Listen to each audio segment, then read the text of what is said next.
You said you'd save by cutting your income, but here's what really happened. I remember the day we decided I was going to stay home. Just before we started our business, it felt like the smart move. Daycare was expensive, gas was up, groceries were wild. So we figured if I just stay home, we're going to save money. It made sense, right? No commute, no childcare, no more eating out. But what I didn't expect was how quickly the savings disappeared and how fast the pressure piled on. Because instead of feeling calm and in control, I started feeling stuck and guilty. Guilty for spending anything, guilty for not contributing, guilty for wondering if I'd made a huge mistake. Here's what no one tells you about saving by staying home. When you cut income, you don't just lose money. You lose breathing room, you lose flexibility, you lose progress on debt, savings, and sometimes even identity. Because suddenly every dollar has a job, and you're the one holding the guilt if it doesn't stretch far enough. Here's the truth. Most moms don't stay home because they want to cut back. They do it because they're forced to choose between two impossible options. And the system makes it look like you failed when it doesn't work. But it's not you. It's the math. It's the cost of living outpacing income. It's the unpaid labor that never gets factored into the budget. So that's why I created the FU budget.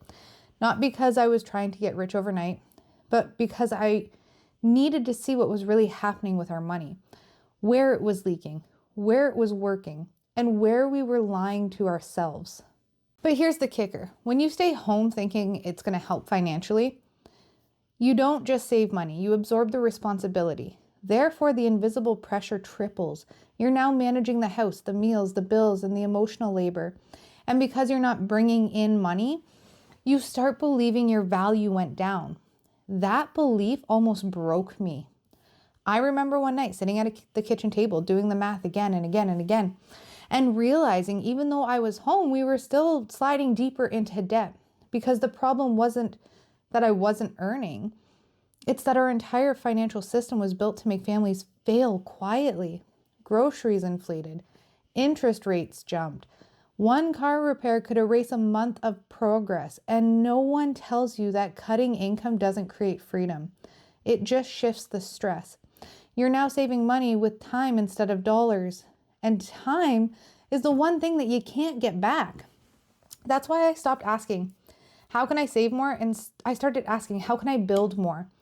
That mindset shift changed everything. Instead of trying to penny pinch my way into peace, I learned how to create income from home in ways that actually added joy and not burnout. I built a system that worked around nap times and chaos, and I made $1,200 in 10 days. That was my proof. Freedom was possible, even here, even now. And I want you to hear this clearly. You didn't fail by staying home. You adapted to survive. But now it's time to thrive. Because you deserve to contribute, to feel powerful, to make money without guilt, and to build a future where your value isn't tied to a paycheck. If this hit home, go watch the Financially Unfucked playlist. That's where I walk you through how to rebuild your finances. Even if you're home with the kids, even if you've tried everything, and even if you feel like it's too late. And if you're ready to do it alongside other moms who get it, join on Financially Unfucked community on School. Because you were never meant to choose between family and freedom.